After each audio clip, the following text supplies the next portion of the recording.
Let's be honest, there's absolutely nothing wrong with being drawn to women who express themselves boldly. But here's where most men get it twisted. They let attraction do all the decision making. They see the ink, feel the pull, and assume it's just style, just personality, just confidence on display. But psychology reveals something deeper. Tattoos frequently mark turning points, moments when someone's sense of self was being rewritten. That doesn't automatically signal danger. What it signals are patterns, and when you're choosing a life partner, patterns matter more than sparks. Studies don't tell you to run from tattooed women, they tell you to look closer at what often accompanies the ink. So you can make decisions from clarity instead of impulse. In this video, I'm breaking down 11 psychological risks that most men don't recognize until they're already emotionally invested. This isn't about fear, it's about giving you back control over your choices and your future. Before we go further, let me make something crystal clear. Not every woman with tattoos represents a warning sign. This video isn't about policing women's bodies or judging personal expression. This is about protecting what matters to you, your time, your emotional energy, your long-term vision. If you're serious about understanding modern dating through a psychological lens, go ahead and like this video. Subscribe if you want more content that prioritizes clarity over comfort. Now, let's dive into what most men never think to examine. Number 1, her history is permanently visible. The biggest error men make assuming the past is irrelevant just because it's not being discussed. Tattoos challenge that assumption not because ink is inherently problematic, but because it's rarely chosen randomly. It marks moments, emotional crossroads, identity shifts. Psychologically, tattoos function as timestamps, physical evidence of who someone was during specific chapters of their life. Here's the critical distinction that eludes most men. A past isn't the issue. An unprocessed past is. There's an enormous difference between a woman who has genuinely integrated her experiences and one who remains emotionally tethered to them. Integration produces wisdom. Lack of integration produces reactive patterns that quietly shape how she connects, what she expects, and how she attaches. When someone's body becomes a chronicle of emotional peaks and valleys, you need to ask yourself a difficult question. Are those chapters actually closed, or are they still being written? Because if they're still active, you're not just dating the person in front of you, you're in a relationship with emotional residue from former versions of her, past relationships, abandoned identities, unhealed wounds. And here's where solid men get slowly drained without understanding why. They think they're being supportive and mature. What they're actually doing is competing with ghosts. Ghosts of ex-partners, ghosts of old coping strategies, ghosts of identities she hasn't fully released. No matter how grounded you are, competing with invisible forces is exhausting because they don't follow present-day rules. Listen closely. You're not required to prove you can handle someone else's unfinished emotional business. Compassion is healthy. Self-sacrifice isn't. If her past is still directing her present, it will eventually direct your relationship too. Number 2, the rebellion never transitioned into maturity. Tattoos are frequently acquired during rupture moments, breakups, betrayals, losses, periods when someone felt powerless and chose to reclaim control in the most visible way available. People casually call this the burn it all down phase. Rebellion in controlled doses can appear bold, even magnetic. But rebellion isn't strength. Psychologically, it's typically a response to feeling trapped or invisible. It's the nervous system declaring, I refuse to be constrained again. The problem emerges when rebellion doesn't remain a phase and instead crystallizes into permanent identity. When rebellion becomes the foundation, stability begins feeling like suffocation. Planning feels restrictive. Cooperation registers as loss of self. Partnership starts resembling captivity.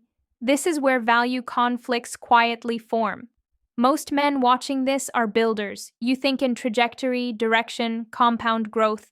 Rebellion by its nature resists structure. It prioritizes impulse over consistency. This mismatch doesn't usually explode immediately. Initially, it appears as friction. You want consistency. She wants autonomy. You want forward movement together. She needs to prove she doesn't need to move with anyone. Over time, what you experience as resistance, she experiences as self preservation. Here's the uncomfortable reality: a woman still psychologically rebelling isn't rebelling against you personally, she's rebelling against a past version of her life she never fully processed. But if you remain long enough, you become the nearest structure to push against. That's when attraction silently transforms into opposition.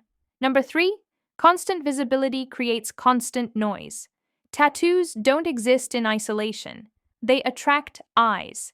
They generate comments. They open conversational doors that would otherwise stay closed.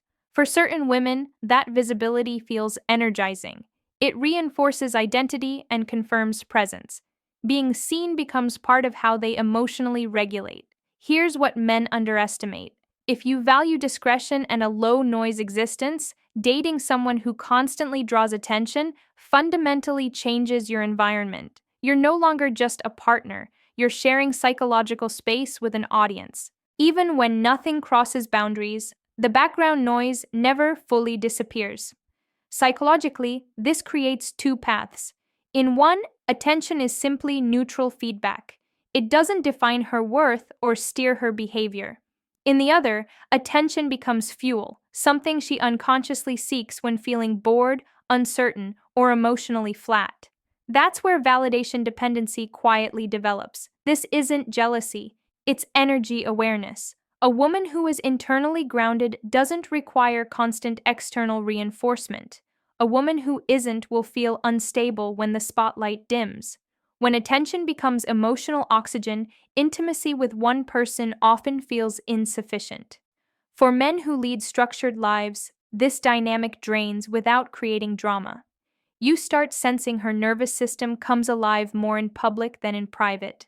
That being chosen matters less than being noticed. Strategic question: does she value genuine connection or does she value visibility? Because one builds intimacy, the other builds outward momentum, and those paths rarely converge long term. Number four, when chaos feels safer than peace. Some people don't just survive pain, they bond with it. When emotional chaos has been constant, the nervous system adapts. Pain becomes familiar, intensity becomes baseline, and calm, ironically, starts registering as wrong. This is trauma familiarity, not dramatic dysfunction, but subtle discomfort with stability. When life is quiet, something feels absent. When a relationship is healthy, it feels flat. Without conscious intention, she gravitates toward emotional friction because friction feels alive. This creates a pattern emotionally stable men repeatedly encounter. Initially, you're refreshing, safe, different. Over time, your steadiness gets reinterpreted as boredom. Your consistency feels predictable. Your emotional regulation seems dull. The chemistry that felt strong begins evaporating. What's happening is emotional wiring mismatch. Chaos creates spikes. Drama produces adrenaline. Pain generates intensity. When those elements have been confused with love previously, peace can't compete. The nervous system doesn't register safety as attraction, it registers it as absence. The cycle is painfully consistent. Chaos creates chemistry. Chemistry creates attachment. Attachment creates destruction. The aftermath reinforces the belief that love always hurts. When a man appears who doesn't hurt her, he doesn't fit the script. Warning: you cannot outlove someone's trauma pattern. You cannot stabilize someone subconsciously attached to emotional turbulence. If you try, you become the most confusing chapter. The man who did everything right and still got rejected, not because you were inadequate, but because you were too healthy for her nervous system to recognize. Number five, identity instability makes commitment fragile. For some women, tattoos represent ongoing reinvention, declarations of "this is who I am now." Growth itself isn't problematic. Growth is essential. The issue emerges when identity never stabilizes long enough to build anything durable. When self-concept constantly shifts, commitment becomes fragile. One year she's introspective, meaning-focused. The next, she's chasing intensity and novelty, presenting as a completely different person. Each chapter feels authentic in the moment, but none lasts long enough to develop roots. Early on, this feels exciting. Unpredictability creates intrigue. You feel you're with someone dynamic and evolving. Over time, that same unpredictability becomes emotional whiplash. You stop planning long term because you don't know who you'll be planning with 6 months forward. Neither does she. Many men quietly abandon their own needs here. They convince themselves stability is boring, that wanting consistency is controlling, that adapting demonstrates maturity. But adaptation without reciprocity slowly erodes your foundation. Key distinction: healthy identity growth moves forward while maintaining continuity. Unstable identity resets whenever discomfort appears. Tattoos in this context aren't the problem. They're the signal that reinvention may function as avoidance rather than integration if you value direction and long-term alignment. Pay attention. You cannot commit to someone still experimenting with who they are. Waiting for identity to settle isn't strategy, it's gambling. Number 6, her social circle becomes your environment. Men believe they're choosing an individual. Reality: you're entering an ecosystem. A woman's social circle isn't background noise. It's a psychological environment reinforcing beliefs, behaviors, and emotional norms. Over time, that environment shapes the relationship whether you acknowledge it or not. Most men underestimate this. People adapt to groups where they feel safest. If her closest friends thrive on drama and constant upheaval, that becomes normalized, not from weakness. Humans are wired for belonging. What gets repeated socially becomes justified internally. This is contamination effect. You might start as the calm center, the grounded presence. Slowly outside, voices infiltrate. Doubts get planted. Narratives get reinforced. Small conflicts get magnified. Suddenly, issues that never existed between you start materializing from nowhere. Pay attention to what her circle celebrates. Do they reward accountability or victimhood, growth or grievance, stability or excitement at any cost? Those values don't stay external. They enter relationships through advice, validation, and emotional alignment. This isn't about isolation, it's about realism.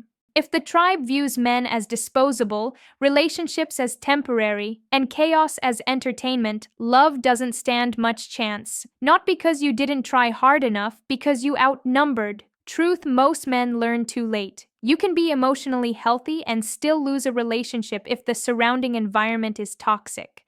Love doesn't operate in isolation. No matter how strong you are individually, swimming against current daily will eventually exhaust you. Number 7, ink can function as armor against vulnerability. Not all armor is visible. Some is inked. For certain women, tattoos aren't just expression, they're protection, controlling how the world sees them before it gets close enough to cause hurt. When self-worth is fragile, visibility feels safer than vulnerability. This appears subtly. You compliment her, she deflects. You show emotional interest, she withdraws. You move closer, she suddenly distances. It's not calculated manipulation, it's defense. Shame, insecurity, and unresolved self-criticism don't disappear because someone offers love. Psychologically, tattoos can function as emotional body armor. Look at this instead. Instead of scars, instead of doubt, instead of parts she doesn't believe are enough. The problem: armor protects against connection, just as much as against pain. Intimacy cannot grow where defenses never lower.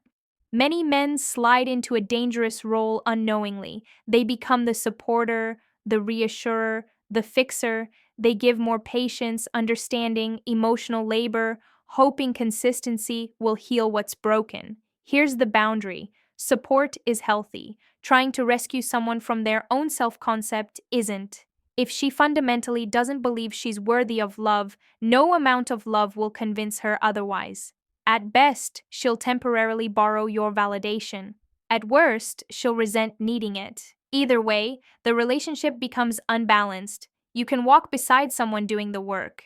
You cannot carry someone refusing to face themselves. If her armor never comes down, it's not because you didn't try hard enough. It's because love cannot penetrate what self-worth keeps locked. Number 8. Impulsivity disguised as authenticity. One of modern dating's most seductive myths: impulse equals authenticity. that acting on feeling is somehow more honest than acting on principle. Tattoos can sometimes reflect this belief. Decisions made during intensity, emotion, or identity shifts without long-term consideration. The psychological issue, impulsivity, is driven by short-term dopamine. It prioritizes immediate relief or excitement over delayed stability. That doesn't make someone bad, but it does make their decision unreliable in long-term partnerships. Men operating from principle think cause and effect. They ask, what does this choice create 6 months forward? Impulsive people ask, what do I feel right now?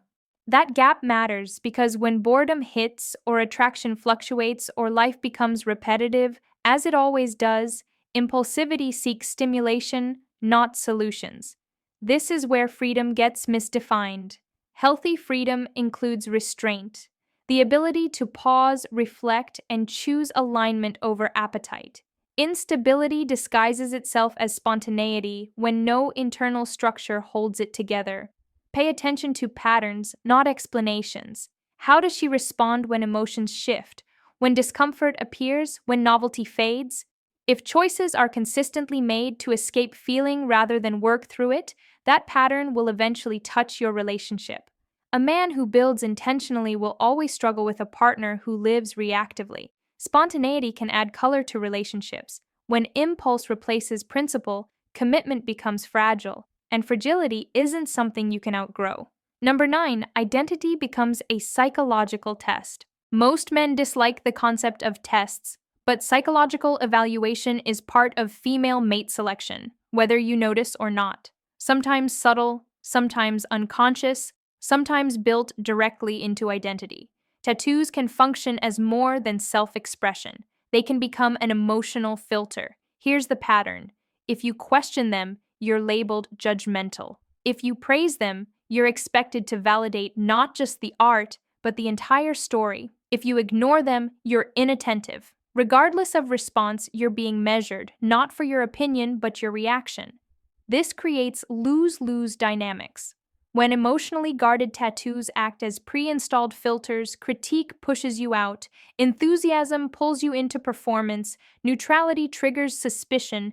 The relationship isn't about connection anymore. It's about passing checkpoints you never agreed to. Many men lose leverage without realizing it. They start managing behavior instead of expressing themselves. They self-edit. They walk on psychological eggshells. The more they adapt, the more control shifts away. Mindset shift needed. Tests only work on men who believe they must earn access through compliance.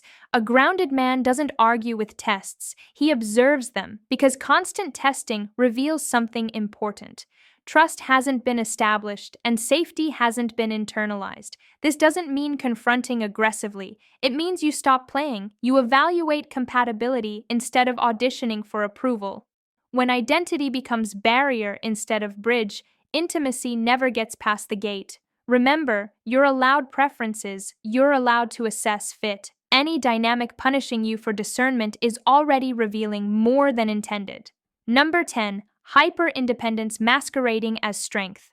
Independence is attractive to a point, but there's a version that isn't confidence at all. It's armor. Hyper-independence forms when relying on others once felt unsafe, disappointing, or humiliating. The rule becomes need no one, trust no one, depend on nothing. Surface level, this looks powerful. She's self-sufficient, assertive, untouchable. In relationships, hyper-independence creates quiet imbalance because intimacy requires interdependence, the ability to give and receive support without power struggles. When a woman cannot tolerate being needed, she also cannot tolerate letting someone lead, protect, or emotionally anchor the relationship. Any care gesture is reframed as control. Any structure attempt feels limiting. Slowly, you're pushed into a strange role, present but unnecessary. Many men feel unspoken frustration they can't name. You show up, contribute, invest, but you're never fully let in. Decisions are made without you. Emotional distance is justified as strength. Your value becomes conditional, appreciated, but not relied upon. Psychologically, this creates parent-child dynamics without either person asking for it. She maintains control by needing nothing. You're allowed proximity, not partnership. Over time, attraction erodes because polarity cannot survive where vulnerability is forbidden. Line to recognize early. Healthy relationships don't require neediness, but they do require openness to mutual reliance. If she never needs you, never leans, never softens, you're not her partner. You're her proof she can stay guarded and still feel wanted. Number 11, you might be the reset, not the destination. This is where many men finally understand what went wrong, usually after it's over. You entered a life during exhaustion, after chaos, after instability, after emotional burnout. Compared to what she left, you felt like relief, calm, safety, peace. But peace isn't the same as readiness. Some women are drawn to stability not because they've healed, but because they're depleted. They don't want chaos anymore, but they're also not finished being wired by it. This creates what I call peace allergy. Calm feels good initially, but unfamiliar. Over time, unfamiliar starts feeling wrong. You become the reset where her nervous system slows down, where life feels manageable again. But that doesn't automatically make you the destination, because if healing hasn't happened, peace eventually feels empty. When that emptiness appears, old patterns start calling again. This is where certain tattoo patterns matter. Not morally, but psychologically. Studies point to 3 indicators that raise risk when clustering: number of tattoos, size and visibility, and psychological darkness of imagery. These are NSP markers, not guarantees, but probabilities, signals of prolonged identity struggle rather than integrated self expression. This doesn't mean she's bad. It means her relationship history may be built on transitions, not destinations. One chapter ends, another begins, but nothing fully settles. If you don't recognize this early, you may spend years proving you're safe, only to be left when safety stops feeling stimulating. Final truth: you cannot turn yourself into an anchor for someone who still lives for the storm. You can offer stability. You cannot make it satisfying to someone who hasn't learned how to live inside it. This isn't about fear. It's about selection, recognizing whether you're being chosen as a future or as a pause. A pause, no matter how intense, is never meant to last. By now, the pattern should be clear. Tattoos aren't a sentence. They're not a verdict on character or morality. They're data, psychological signals, clues about identity, coping mechanisms, emotional history, and value alignment. The mistake men make is treating data as decoration and acting surprised when patterns repeat. This was never about labeling women as good or bad. That's lazy thinking. The real question is harder and far more important. Is this woman aligned with the life you're trying to build? Because attraction alone isn't enough. Chemistry alone isn't enough. Intensity is not a substitute for stability. Many men confuse adrenaline with intimacy, chaos with connection, familiar discomfort with destiny. When that happens, they stay too long, invest too deeply, and explain away signals they would never ignore in any other life area. You wouldn't build a future on unstable ground just because the view was exciting. Relationships are no different. Here's the standard you need to maintain. You're allowed to want peace. You're allowed to want consistency. You're allowed to want a partner whose nervous system can live inside calm without needing to burn something down to feel alive. That doesn't make you boring, it makes you intentional.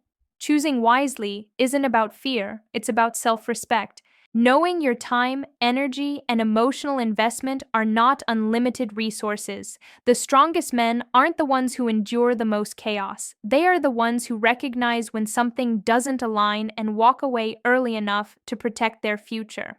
If this conversation helped you see relationships more clearly, like this video and subscribe. Drop a comment. What stood out most or made you uncomfortable? Growth starts there.